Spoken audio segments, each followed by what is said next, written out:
Today's video is episode 1 of our 4-part thinning hair technique series. You will learn how to attack 4 different types of male pattern baldness on African American clients. Set it in our guideline, break it up into 3 parts. I'll go right, I'll go left, and I'll meet it in the middle. And as you can see, I'm kind of on the corner of that guard. Didn't have him flat against his head. So I start in the middle and I'm going to work my way left just because that is the most receding point. And I want to make sure that I control exactly how that looks. Learning and applying the necessary skills required to make our clients look and feel their best no matter what stage of life they're in.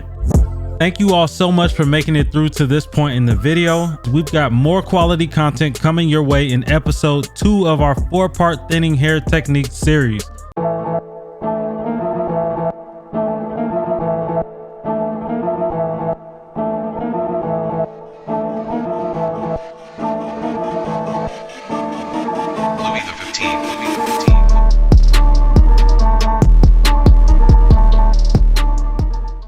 Welcome back to Deadstock Barbershop. Today's video is episode 2 of our 4-part thinning hair technique series.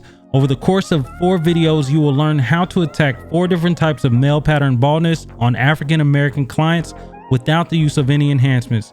If you guys missed episode 1, it will be linked right here in the top right corner of the screen, as well as in the description below. As you can see, you're late to class. We've already begun cutting down his hair. And this is our Andis ZR2s with the metal 0A blade on them. And we're just going to get this hair even. He will have a bald fade. The funny thing about these videos is that I recorded them all in one day. Each person was right after the other. And the crazy thing is, after I recorded them, before I knew it was a series or anything like that, I was just looking at my footage at the end of the day. And I was like, you know what? Every single one of these guys is going bald or thinning.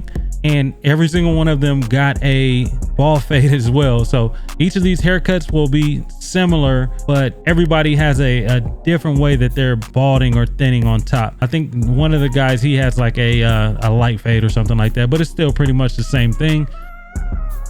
This is one of the quickest haircuts you'll ever do because it is a OA. All we have to do is close our clippers up all the way and set in our first guideline. You won't even be able to see the guideline that clearly. It won't be as defined because the hair is so short on top. And then we'll go up to a second notch, which is quarter of the way closed, and we'll just be able to start to blend that in. I'd say that the length on top is about the equivalent of it quarter of the way open. You might have to open it up just a little bit more, but as you can see, it's blending really easily. Then after that, I'll come in with my babeless trimmers, set that guideline, bald it all the way out. The fade will be done. It's a simple step. So as you can see, it's a faint line when I close it all the way up.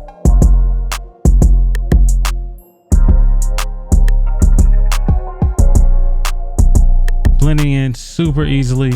After that, it's just detail. We'll go through and just make sure that there are no dark spots. There are no lines in there. It shouldn't be any lines because, like I said, the length that you're fading into is not a long length. So this is a very, very, very easy haircut. I feel like anybody can do it as long as you got the steps. Right now, as you can see, I pull out my trimmers and I just start to bald it out, and I'm flicking up and around that area that I set my initial guideline in because this is closer than the clippers all the way closed. I suggested that he goes to this length. He was wearing waves at one point and his hair was just thinning more and more. So I told him it would look best if we actually went down lower. So now that we balded it out, we're just gonna go ahead and just clean up a little bit more.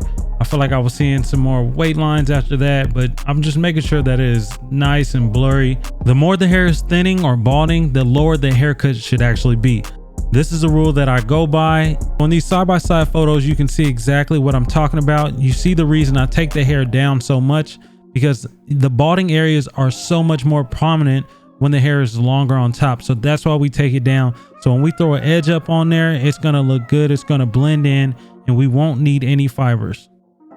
As if the balding isn't bad enough, my man's got a widow's peak. So we're automatically gonna go over that. He keeps it pretty short himself. In between haircuts, he'll just knock it off. As you can see, I'm taking this line up. That is the trick to this haircut. There's no other way you can do this without adding any fibers or anything like that. You're going to have to push this hairline, bring it up. You're gonna have to do a professional pushback, as I spoke about in my other video. you got to bring this up, and we're going to ghost line these corners, and we're going to stay out in front of it. For those of you guys who don't know what a ghost line is, you're going to go in front of it, in front of that balding area, as if there's a lot of hair there, but there's not. And one of the things I like to do when I'm ghost lining is I'll push the sides in just a little bit when I hit the angle, because that's going to give me something to connect to. Or else if you ghost line it, it's not going to look legit. You know what I'm saying? It's not going to look as good as what you're thinking. So you guys will see at the end of this exactly what I mean, because now I have a line to go across from and something to actually connect it to. So now you guys see that without any enhancements, you can see that it appears to go all the way across. That's what we mean when we say a ghost line, and this is how you can do that haircut. So what I spent them left and right, and just so I can see like the angle on the edge up, because I know I'm raising the side up. So I did one side and now I'm raising this side up, trying to get it to match. So you got to play with it a little bit, as you can see, but it's going to work out in the end. And I'm going to follow the same steps as on the other side.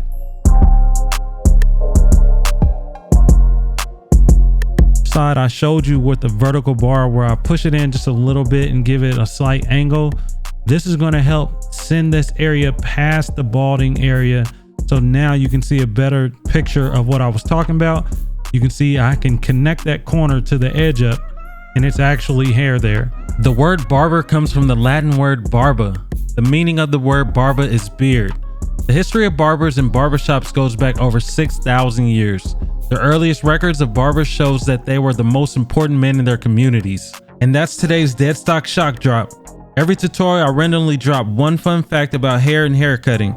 This information may come back up in later videos as a means of winning giveaways, so make sure you're paying attention and storing the knowledge. Hold up. I had to run this picture back. Look at this cat right here. You've seen this person. If you ever been in a barbershop on a Saturday, like this youngster right here, that boy been waiting all day. They don't do appointments yet. He's straight walk-in action, and he getting skipped. But no, for real, like it is an honor and a privilege to be a part of a profession that has so much history behind it. Like, I'm gonna show y'all this Bible scripture. This blew my mind. I know this ain't the place, but it's my channel, so hey, I'm gonna show y'all the scripture. Check this out. As for you, son of man, take a sharp sword, take and use it as a barber's razor on your head and beard. Like when I read that, I was like, bro, this is crazy. Like God was sending a prophet to do something, and the first thing he wanted him to do was go get a fresh cut. Like how clean is that? So yeah, like I said, this is a quick haircut. So of course it's gonna be a quick video, not long at all.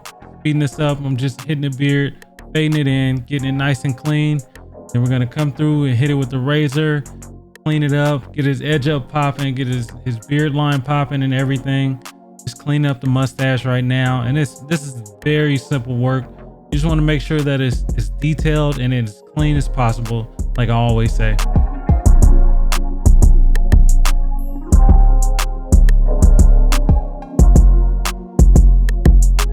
So as always, you want to make sure that you are stretching the skin so that you can glide the razor across the skin without cutting him, making sure that your blade is at least to like a 45-degree angle. And yeah, if you do that, then you won't cut them. And that's whether you're using shave gel, shaving cream, or if you're doing a dry shave like I like to do. Now we're gonna hit that edge up, starting off with the widow's peak, and then we're gonna go left, go right, hit the sides, and then we're done with this part.